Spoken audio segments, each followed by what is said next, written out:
All right, get in here, have a seat, get comfy. It's the end of the week, which means it's time to talk about the biggest pop culture stories. Today on the podcast, did we really need to make Mean Girls, the musical, the movie? The group chat is here, and they have strong feelings about this one. Let's go.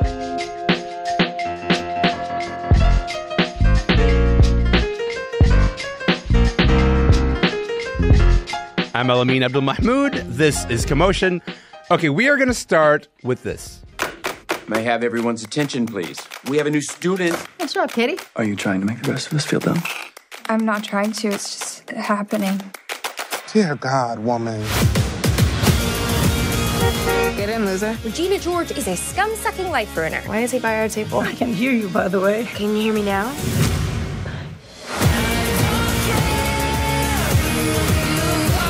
We're gonna make her pay. Girls are made deranged by what's called hormones. WHO. What is going on? Don't worry about it. That is the trailer for the new Mean Girls remake. The new Mean Girls is out today in theaters. Look, I'm supposed to do the thing where I remind you what Mean Girls is, but I kind of find it implausible that you don't remember the original movie. I mean, it's as close as you can get to a millennial teen movie classic. This is the movie that made Lindsay Lohan and Rachel McAdams household names, with all due respect to The Notebook. This is the movie that made Fetch happen. It's the reason we say, on Wednesdays we wear pink. So many references. You go, Glen Coco. She doesn't even go here. October 3rd, that's Mean Girls Day. The point is, Mean Girls has become this massive reference point for millennials. In 2017, Mean Girls was made into a musical, and today, in theaters right now, the musical has been made into a movie. We're going to get into it. This and the other big stories this week. Niko Stratis is here. Sarah-Tai Black is here. Cassie Cao is here. What's up, y'all? Welcome to Commotion. Let's do this. Hi. Hello. Hi. Listen, okay, you've all seen the movie. I've seen the movie. Niko, I'm going to start with you. What did you like about this Mean Girls remake? It's funny that this is a Tina Fey thing because I'm like going to be like, I feel like Liz Lemon trying to like say like, well, the lights were nice. Like, I think that like the cast was great. There was a lot of it. Like, it was like fun and charming. And like, I liked so many pieces in it where so often I almost felt like I was being hoodwinked into enjoying myself because there was a lot of pieces in it that I really liked, and the lighting was fun. I gotta say, when you say I've been hoodwinked into enjoying myself, it just sounds like you enjoyed yourself. Like, that's what I hear.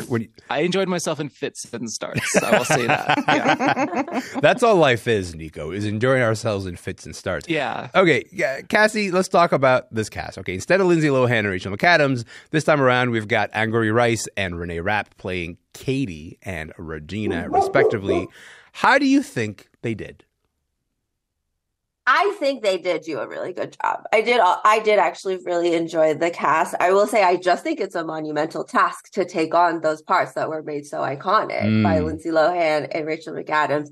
For me, I mean, I was in the Mean Girl era when Mean Girls came out. I was fully in high school. Like, I was there when I was in the trenches. Yes. I was going through it. So I don't think they would ever replace it for me. But I want to say, especially Renee Rapp, I thought did a really personal take on Regina George that wasn't just like an impression of what Rachel McAdams was doing. And I really respected that for her. I'm interested in the way that you just described that, because to me, like, when I think about Mean Girls, the original movie, I kind of think it did the same thing equally for both Lindsay Lohan and Rachel McAdams. And when I watch this movie, I don't think it did the same thing for Angourie Rice that it did for Renee Rapp. I mean, Renee Rapp is the star of this show. This is the Renee Rapp kind of show. And to me, I just found her performance so compelling that every time that she was on screen, I was like, oh, of course she's going to be like the next star. Did you feel the same way, Cassie?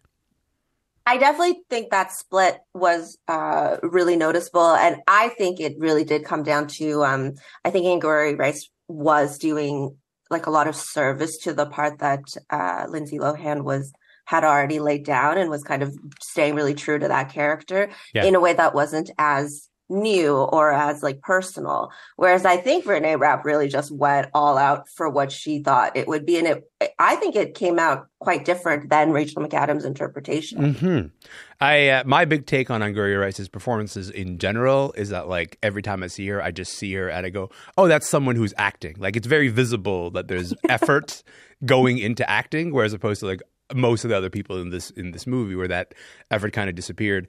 Sarah-Tai, we got to say this is a remake that is an ode to the original movie, but also the Broadway musical that followed it. Last time you were here, we talked about The Color Purple remake, which was also made into a musical. Sarah-Tai, did this big screen Mean Girls musical work for you? Listen, what is going on with the songs in this musical? What is going on? Okay. What is going on? Go ahead. Go off. This is the kind of musical that is meant for a very particular kind of musical liking person.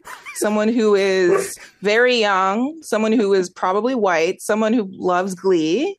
I don't really know how this is going to go over with kids who are the age that I was, same as Cassie watching original Mean Girls, because Mean Girls was like a little bit bad, and this is very the songs at least are very Disneyfied. The arrangements, the lyrics, the vibes, they're so disruptive to the flow of the movie. And every time I found myself settling in, I was like, oh, here we go again with another song. And it was very much I'm Roxy Andrews and I'm here to make it clear, but at least that in itself is camp and this is not. And at least with The Color Purple, it had its moments, I did a little internal sky punch when Danielle Brooks' Sophia broke out in song on that, all my life I had to fight, that famous quote. Yeah. But here it was just so twee, so earnest, so sincere, very not Mean Girls. And I've seen little Snapchats on TikTok of audiences booing every time a song starts. And I don't blame them because that was me. First of all, is it possible? You correct me if I'm wrong, Sarah-Tai. Is it possible you're just not a musical person? I knew you were going to say that because you think that I'm just a hater. No, I just like certain musicals. I like intense musicals. I like Jesus Christ Superstar. If you're not giving me Carl Anderson's Judas in the motion picture adaptation, you're not doing a musical. You're not. This is a run through. Sarah-Tai has not been happy with a musical made into a movie for a long time. Go ahead, Cassie. I will say I love all musicals, no matter how bad they are. And in this one, I can't even remember a single song. Nothing was really. I couldn't take anything home. I would have loved to belt it out like a High School Musical, and they wouldn't give it to me. It was so upsetting. Niko, what's your take on this? I mean, as a white person, they also didn't really speak to me. They were kind of I like what Sarah-Tai said. They're just kind of toothless. I just sort of was like, these are nothing. There's just they were just kind of. I always felt like I was about to have to buy something. I strongly disagree with all of you because I actually a lot of these songs really worked for me. And when we logged onto our pre-show chat, you guys were making fun of the Regina George introduction number. And that number to me is such a strong number, particularly because of Renee Rapp's facial expressions as she delivers this. But you know what? It's fine. We don't have to spend the rest of this episode arguing specifically about that. Niko, we should say at its core, Mean Girls is a teen comedy about high school cliques and, messages about bullying and sexism, which was, well-worn territory even back then. What made the Mean Girls, the original movie, noteworthy back in 2004? I mean, again, going back to this idea that Sarah-Tai and Cassie both said, it was a bit bad. It was Mean Girls was kind of there was teeth there. It was a bit sharp. It was a bit the original movie, even. Yeah. Yeah, it gets a turn where everybody in the movie gets a turn to be the villain. There are it feels very real for a lot of high school experience where it's what if everybody sucks? That kind of feels like the thing. And this is what sort of makes it stand out in its original era, right? Is there are everybody here is a hero, everybody here is a villain in their own way, where usually it was pretty cut and dry with teen stuff. Mm-hmm. It allowed teens to be messy and complicated and kind of scary and dangerous in a kind of a fun way. And this just sort of washes over that with white paint. I will say, Sarah-Tai, when we think about the original Mean Girls, we kind of think about it through nostalgia-colored glasses quite a bit. But not everything that we hold dear in our youth stands up right now to the test of, like modern day. Do you think the original holds up now? I mean, it is a film I revisit a lot because I love how it's just like fully enshrined in this McBling, juicy couture, aspirational, consumptive white femininity of the 2000s era. Yes. And a lot of my nostalgia for the film is the way that it like codes characters with that costuming and that makeup that's like very spot on. And I think like if you're going to do critique, you have to care enough about the thing you're critiquing to know it well. And I think that's what Mean Girls does well. Like there's a moment in the new Mean Girls where new Katie Heron, now fully plastic, she's touching up her makeup in a compact, and it's an e.l.f. compact. And I'm like, sorry, but the plastics would not be using e.l.f. Like these girls are Lancome Juicy Tubes girls. Where are their Dior lip oils? Like it really made me mad. And I think like as far as like the original Mean Girls, as we've been talking about, is super sharp. It's super biting, for better or for worse. Tina Fey and her racism, her internalized misogyny.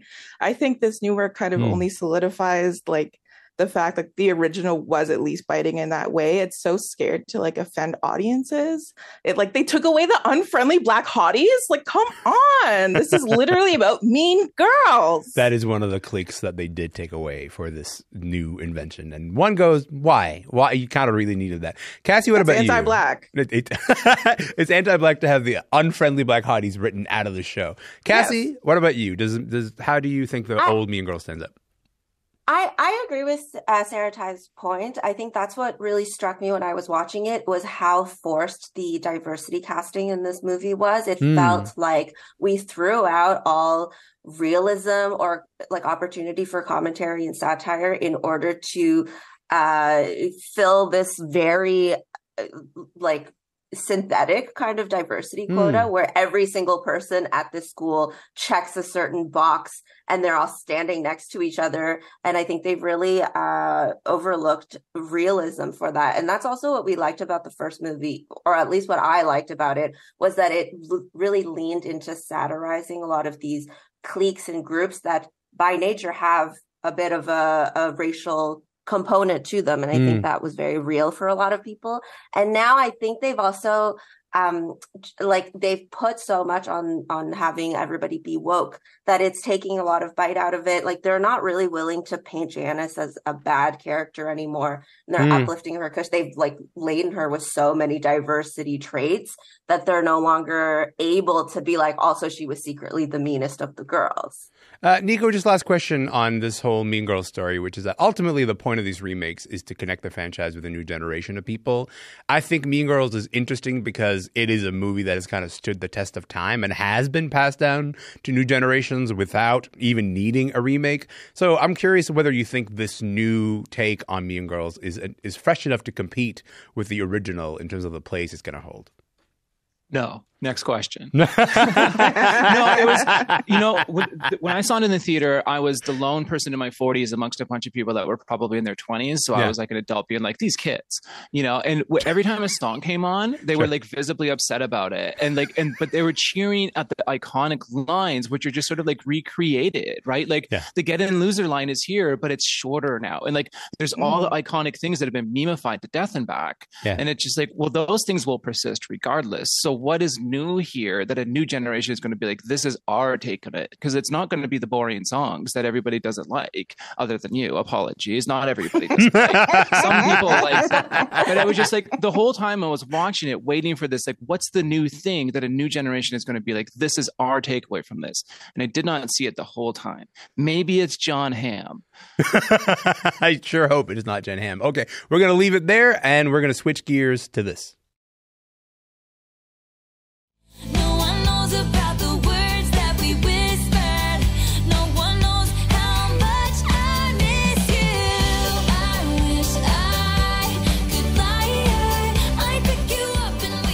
The very first night from Red, Taylor's version.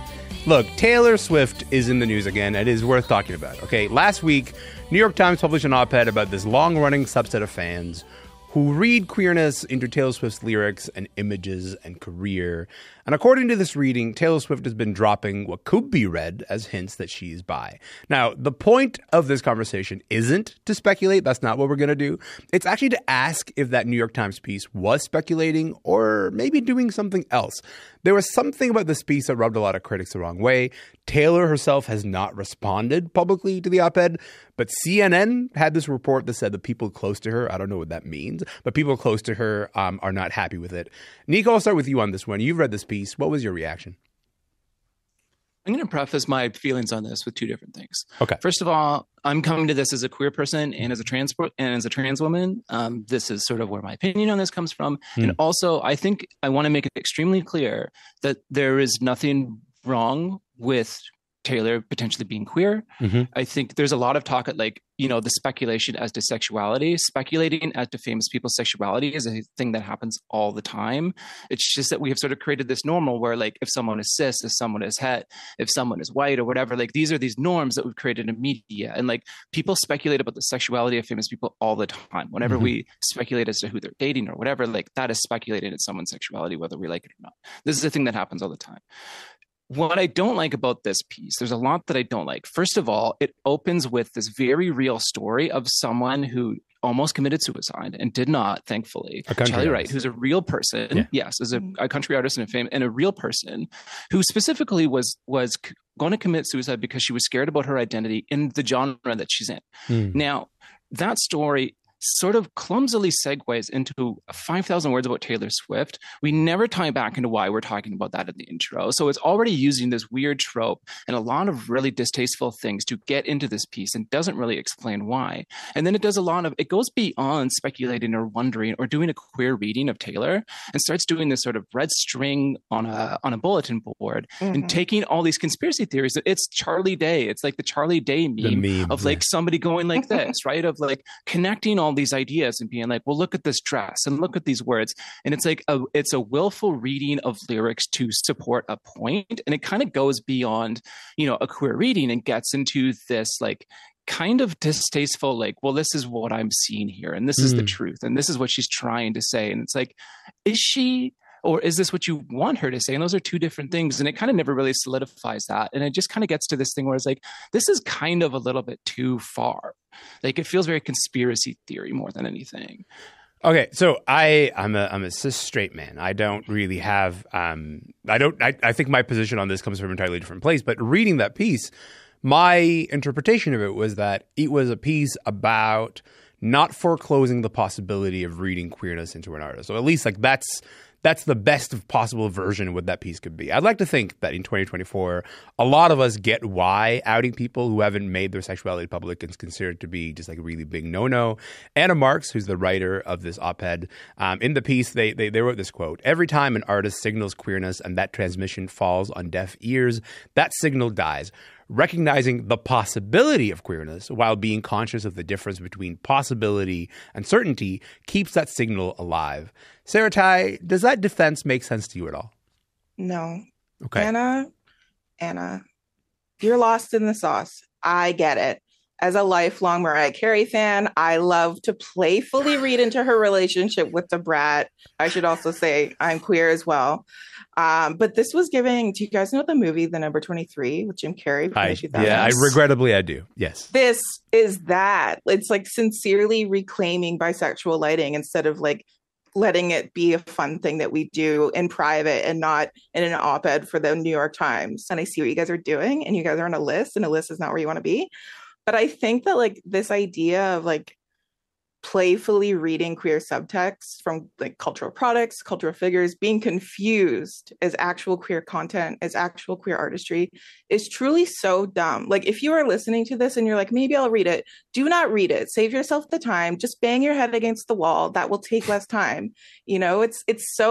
This was so it took me back to undergrad when I was in women's studies classes, surrounded by white women who made arguments like this. It really, really frustrates me.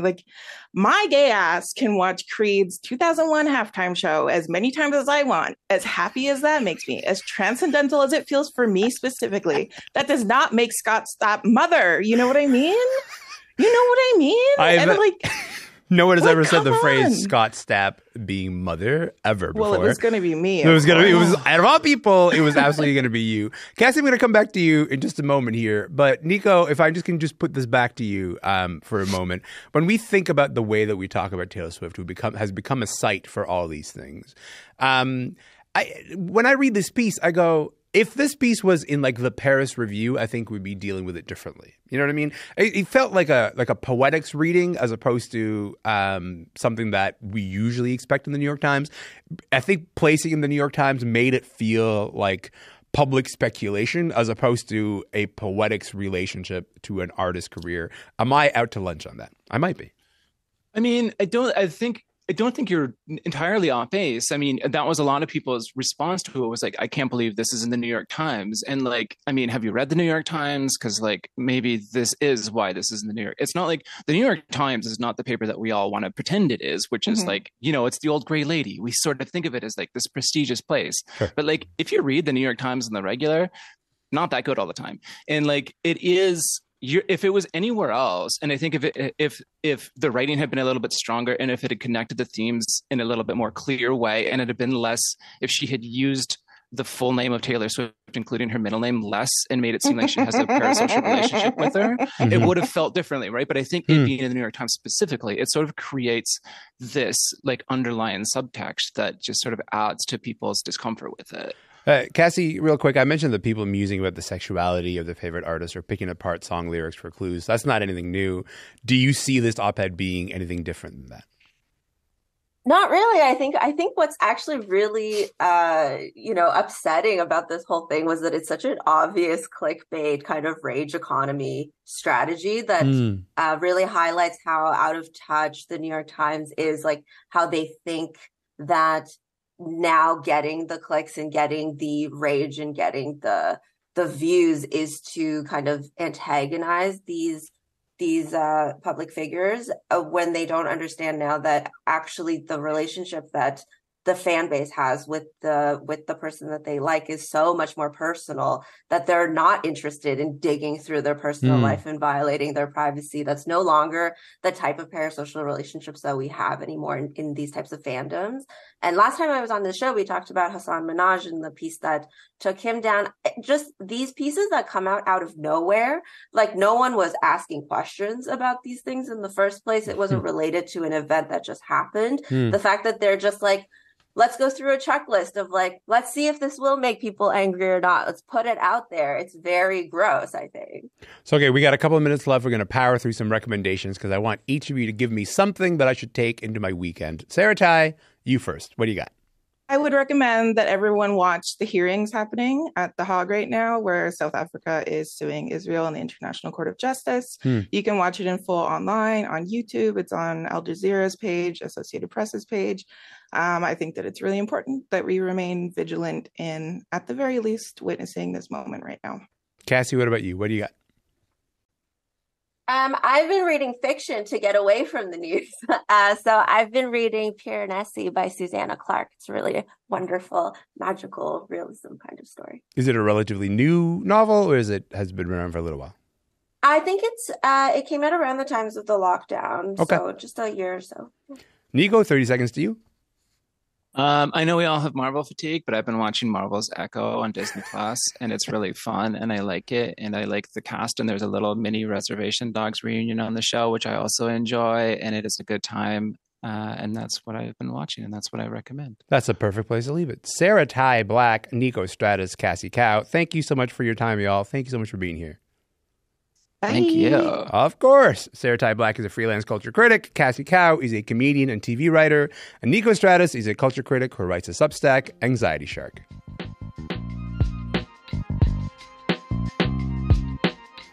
That is it for the podcast today. Listen, before we go, now is the time I get to tell you about the incredible folks who help get the show on the air. Commotion is produced by Stuart Berman, Ty Callender, Gene Kim, Jane Vancouverden, Jess Lowe, Nikki Manfredi. Our digital producers are Amelia Ekbal and Shuli Grossman-Gray. Our directors this week are Danielle Grogan and Jane Vancouverden. Our engineer is Tom Hashmi. The senior producer is John Perry. Anne McKeegan is the executive producer. Me? I'm just some guy, but my name is Elamin Abdelmahmoud. It's been a pleasure being with you this week. I'm going to be around next week. If you're going to be around, I would love to see you then.